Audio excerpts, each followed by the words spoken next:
Hi everyone. तो आज कुछ क्वेश्चन डिस्कस कर लेते हैं डीपीपी 7 का, एटॉमिक स्ट्रक्चर डीपीपी 7 का, है ना। इसमें डी ब्रोगली से और हाइजेनबर्ग अनसर्टेनिटी प्रिंसिपल से कुछ क्वेश्चन दिया हुआ है ना, उसको हम लोग कुछ देख लेते हैं। ठीक है, देखिए डीपीपी 7 में आपका जो हम स्टार्ट करते हैं यहाँ से, ये जो क्वेश्चन दिया हुआ है, ये दिया हुआ है what would be the ratio of velocity of CH4। Ratio of क्या, वेलोसिटी पूछ रहा है किसका, CH4 का है, O2 का, so that they are associated with equal de Broglie wavelength। de Broglie wavelength क्या है आपका, इक्वल है ना। तो de Broglie wavelength इक्वल है तो इसका मतलब क्या होगा, λ1 इक्वल λ2। तो मैं सॉल्यूशन आपको बता रहा हूँ इसका 5 नंबर क्वेश्चन पे। इसका देखिए CH4 को आप मान लो, देखो जैसे लैम्डा बराबर कितना होता है, H बटा mv होता है। लैम्डा बराबर कितना होता है, H बटा mv होता है।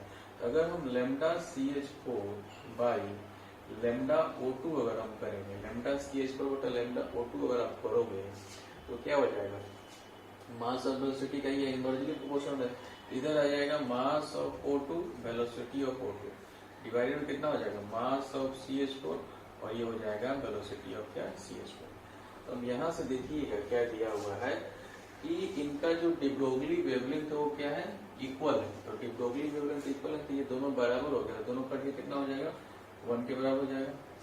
अब यहाँ पे आपको वेलोसिटी का रेशियो CH4 और O2 का पूछ रहे हैं, मतलब भी CH4 बटा भी O2 आपसे पूछा जाएगा। तो आप देखें, बात यह है कि यहाँ पे आपका मास ऑफ O2 हम कितना लेंगे, और यहाँ पे कुछ भी किस तरह का कोई डेटा वगैरह नहीं दिया हुआ, तो हम क्या करते हैं कि इस केस में हम लोग एक मोल लेके चलेंगे, है ना। तो CH4 का जो मास लेंगे वो इसका जो मोलर मास जो होगा वही हम लेके चलेंगे। तो कार्बन का कितना होता है, 12 होता है, हाइड्रोजन कितना होता है 1, तो 4 into 1 कितना हो जाएगा, 4 + 12 कितना हो जाएगा, 16। तो यहाँ पर हम इसका ले लेंगे 16 इंटू वेलोसिटी ऑफ क्या, CH4, और मास ऑफ O2 कितना लेंगे, 2 into 16 कितना हो जाएगा आपका 32 के बराबर। ये हो जाएगा 32 इंटू वेलोसिटी ऑफ क्या, O2। तो यहाँ से हो जाएगा 16 से 2 बार में कट गया, तो वेलोसिटी ऑफ CH4 बटा वेलोसिटी ऑफ O2 आप करेंगे तो 2 बटा कितना हो जाएगा 1, दैट इज कितने बराबर हो जाएगा, 2:1 के बराबर हो जाएगा। ठीक है ना। तो ये वाला आपका यहाँ तक हो गया। अब देख लो पहला तीसरा क्वेश्चन हम लोग देखते हैं, ठीक है ना। इसको हटा देते हैं, अब नेक्स्ट क्वेश्चन हम देखेंगे। नेक्स्ट क्वेश्चन में देखिए, इसका मैं सोल्यूशन कर रहा हूँ 3rd नंबर का। 3rd नंबर में क्या बोला कि calculate the accelerating potential that must be imparted to a proton beam to give it an effective wavelength of इतना। बोला कोई प्रोटॉन है, क्या बोला है, कोई प्रोटॉन है, बाहर से कितना हम पोटेंशियल अप्लाई करेंगे उसका जो वेवलेंथ होगा कितने के बराबर हो जाए, 5 into 10⁻³ नैनोमीटर के बराबर हो जाए। क्वेश्चन समझ रहे हो, कोई प्रोटॉन रखा होगा, कोई प्रोटॉन मान लो ये, बाहर से कितना पोटेंशियल अप्लाई करेंगे कि इसके पास वेवलेंथ जो हो जाएगा इसका कितने के बराबर हो जाएगा, 5 into 10⁻³ नैनोमीटर के बराबर हो जाएगा। तो आपको पता होगा कि लैम्डा बराबर होता है H अपॉन कितना, 2m इंटू Q इंटू क्या होता है, V होता है। Q क्या होता है, चार्ज होता है, V क्या होता है, पोटेंशियल। यही V आपसे पूछा जा रहा है। तो लैम्डा का वैल्यू कितना दे दिया, 5 into 10⁻³ नैनोमीटर दे दिया, ठीक है ना। तो आप जब इस फॉर्मूला का यूज करते हैं तो लैम्डा होना चाहिए मीटर, ये होना चाहिए जूल सेकंड में, मास होना चाहिए केजी में, Q होना चाहिए कूलम में, और V जो पोटेंशियल दिया है वो किस में होना चाहिए, वोल्ट होना चाहिए। लैम्डा का वैल्यू अगर आप पुट करते हो कितना, 5 into 10⁻³ नैनोमीटर, तो नैनोमीटर को अगर आप मीटर में चेंज करते हो तो 10⁻⁹ से क्या करना होगा, मल्टीप्लाई। एक 1 नैनोमीटर में होता है 10⁻⁹ मीटर होता है, ठीक है ना। इज इक्वल टू आप पुट करेंगे 6 into 10⁻34 divided by square root of 2 into मास।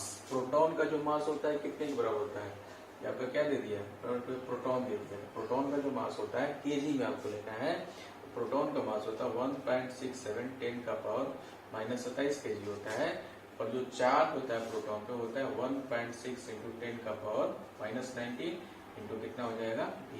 यहाँ से सॉल्व करके जब आप भी निकालेंगे, पोटेंशियल डिफरेंस निकालेंगे, ये आ जाएगा 32 पॉइंट कितना आपका 8 वोल्ट के बराबर। अब आपको लग रहा है कि सर ये कैलकुलेशन कैसे किया जाए, तो कैलकुलेशन आप अगर एग्जिट करेंगे तो आप फंस जाएंगे, और इस तरह कैलकुलेशन में अप्रोक्सीमेशन ही अप्लाई करना होगा। तो कैलकुलेशन अगर आप सीखना होगा कैसे क्या करना है, तो आप प्लेलिस्ट में चले जाइएगा, उसमें इजी कैलकुलेशन करके आपका क्या है फोल्डर बना हुआ, उसके अंदर आप जाइएगा तो हमने बताया है कि कैलकुलेशन को कैसे इजी किया जाएगा। 3-4 लेक्चर उसको पढ़ लीजिएगा, या आसानी से कर लेंगे, ठीक है ना। तो ये हो गया थर्ड नंबर। अब बात करते हैं फर्स्ट नंबर क्वेश्चन। यूनिट का आपको ख्याल रखना होगा, यूनिट का आप लोग ख्याल नहीं रखेंगे तो फॉर्मूला जानते हुए भी क्वेश्चन आप गलत करते हैं, ठीक है ना। यूनिट का ही सारा खेल है। अब देखिए इसका हम बात करते हैं, आपसे पूछा जा रहा है calculate the momentum of radiation of wavelength इतना नैनोमीटर। मोमेंटम पूछ रहा है, मोमेंटम करने का मतलब क्या पूछ रहा है आपसे, पी पूछ रहा है। तो अब बताइए वेवलेंथ दे दिया है कितना आपका 0.33 नैनोमीटर दे दिया है। नैनोमीटर का मतलब क्या है, 10⁻⁹ से क्या करना होगा आपको, मल्टीप्लाई करना होगा आपको, ठीक है। अब आपसे पूछा जा रहा मोमेंटम, तो आपको पता होता है कि lambda is equal to H by क्या होता है, पी होता है। तो पी बराबर कितना हो जाएगा, एच बटा लेमडा हो जाएगा। एच का वैल्यू 6 × 6 10⁻34, और लेमडा का वैल्यू आप पुट करोगे 0.33 × 10⁻⁹। इसको जो आप सॉल्व करेंगे तो आ जाएगा 2 × 10⁻24, ठीक है ना। ये यूनिट मोमेंटम का कितना होता है, पी बराबर कितना होता है, एमबी होता है। मास आपका केजी में और वेलोसिटी किसमें, मीटर पर सेकंड। यूनिट क्या हो जाएगा, केजी मीटर पर सेकंड, ठीक है ना। तो आगे और भी कुछ क्वेश्चन हम लोग देख लेते हैं। आइए देखिए नेक्स्ट क्वेश्चन आपका है 9 नंबर और 6 नंबर है आपका, इसका हम सॉल्यूशन देख लेते हैं। 9 नंबर का देखिए, इसमें दिया हुआ है an electron has speed 40 meter per second, मतलब वेलोसिटी कितना दे दिया आपका 40 मीटर पर सेकेंड दे दिया। एक्यूरेट अप टू इतना परसेंट, एक्यूरेसी कितना दे दिया 99.99% एक्यूरेसी दे दिया है। What is the uncertainty locating it position, मतलब आपसे पूछा जा रहा है कि डेल्टा एक्स क्या होगा, डेल्टा एक्स आपसे पूछा जा रहा है। तो आपको पता है कि delta x into delta we बराबर एच बाई 4πm होता है, और ये होता है आपका 5.25 इंटू 10⁻⁻35 होता है ना। 5.25 इंटू कितना 10⁻⁻35 होता है। अगर आपको डेल्टा भी पता रहेगा तभी डेल्टा एक्स निकलेगा। तो डेल्टा एक्स निकालने के लिए डेल्टा भी पता होना चाहिए, तो डेल्टा भी क्या हो जाएगा, डेल्टा भी हो जाएगा 40 मीटर पर सेकंड। आपको क्या दे दिया है, इसका स्पीड दे दिया है।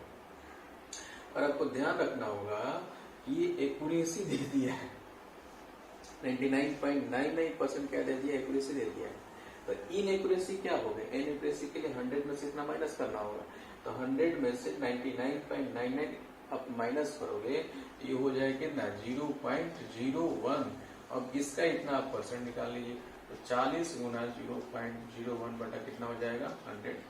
अब इसका वैल्यू आप यहाँ पे पुट करेंगे तो डेल्टा एक्स बराबर हो जाएगा, दिस इम्प्लाई 5.25 10⁻⁻35 डिवाइडेड बाई क्या है delta B. Delta B value put करिएगा, पुट करने के बाद जो वैल्यू आएगा वो 0.0144 क्या आ जाएगा आपका, ठीक है। तो इसको इस तरीके से इस लैंग्वेज को थोड़ा सा ध्यान दीजिए। अनसर्टेनिटी प्रिंसिपल जब आप पढ़ते हैं तो उसमें क्या लिखा रहता है, इनएक्यूरेसी लिखा रहता है, अनसर्टेनिटी लिखा रहता है। एक्यूरेसी मतलब सर्टेनिटी नहीं लिखा रहता, अनसर्टेनिटी। अनसर्टेनिटी का मतलब इनएक्यूरेसी के बारे में लिखा रहता है। इस कारण से इसको क्या करना पड़ा है, माइनस करना पड़ा है, ठीक है। तो आगे देख लो नेक्स्ट क्वेश्चन क्या है।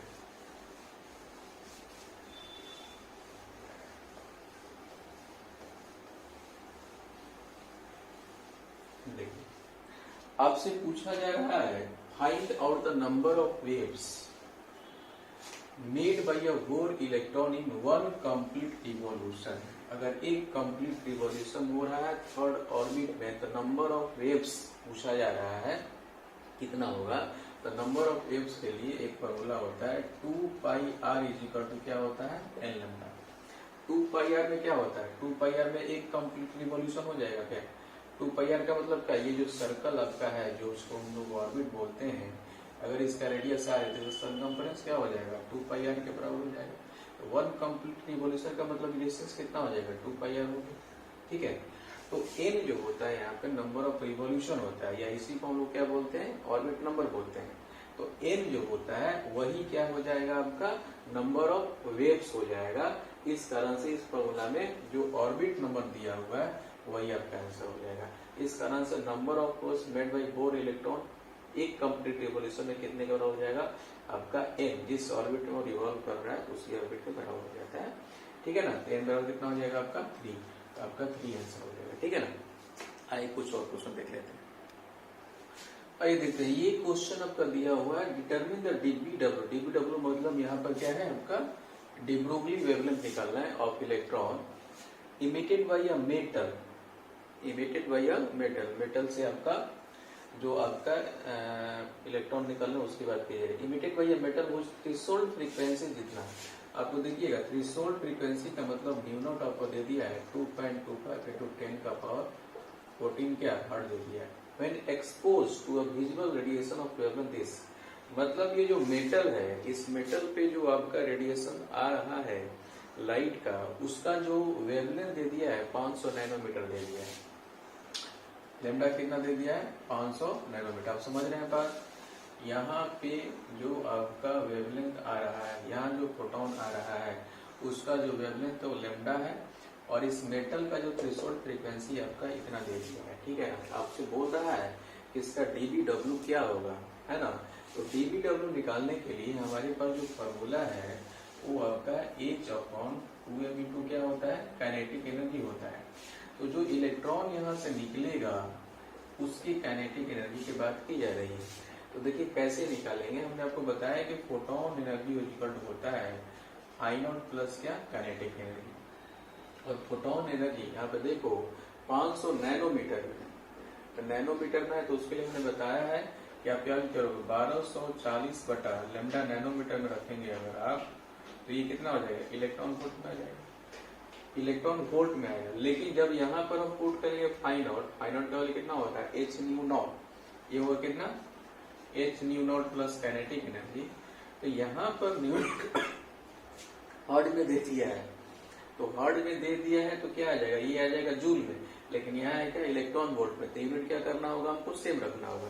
तो हम क्या कर रहे हैं, इसको यूनिट को सेम करने के लिए इलेक्ट्रॉन वोल्ट को क्या कर रहे हैं, ये तो इलेक्ट्रॉन वोल्ट में आएगा, इसको हमने मल्टीप्लाई किया 1.6 into 10 का पावर -19 से मल्टीप्लाई किया। ठीक है, अब यहाँ पर आइए फाई नॉट, तो फाई नॉट होता है एच न्यू नॉट, तो एच का वैल्यू कितना होगा 6.6 10 का पावर -34 इंटू न्यू नॉट का वैल्यू कितना हो जाएगा आपका 2.25 10 का पावर क्या हो जाएगा 14 प्लस क्या हो जाएगा काइनेटिक एनर्जी। तो इसको सॉल्व करके काइनेटिक एनर्जी जब आप निकालेंगे तो ये आएगा किसमें, आपका जूल, किसमें आएगा, जूल में। अब काइनेटिक एनर्जी का जो वैल्यू यहाँ पर आएगा यहाँ पर पुट कर देंगे। मान लेते हैं कि ये x के बराबर अगर आ रहा है, यहाँ पर पुट कर दें आप 6.6 10 का पावर -34 बटा 2। इलेक्ट्रॉन का मास कितने के बराबर होता है, ये होता है 9.1 10 का पावर क्या है -31 kg होता है, और काइनेटिक एनर्जी कितना है, जूल में रखना होता है, जो कि आपको जूल में कैलकुलेट करने के बाद आएगा। सॉल्व करेंगे तो वैल्यू आ जाएगा 9.84 क्या अंगस्ट्रॉम। अब ध्यान दीजिएगा, लेमडा जो आएगा सॉल्व करने के बाद मीटर में आएगा, लेकिन ऑप्शन आपके जो है अंगस्ट्रॉम नैनोमीटर किसी में भी दे सकता है। तो ये दिया हुआ अंगस्ट्रॉम में, तो उसको आप अंगस्ट्रॉम में चेंज कर लेंगे। ठीक है ना, कैसे चेंज होगा, आएगा वो मीटर में। तो हमने आपको बताया है कि एक अंगस्ट्रॉम में जो होता है, एक अंगस्ट्रॉम में कितना होता है 10 का पावर -10 मीटर होता है।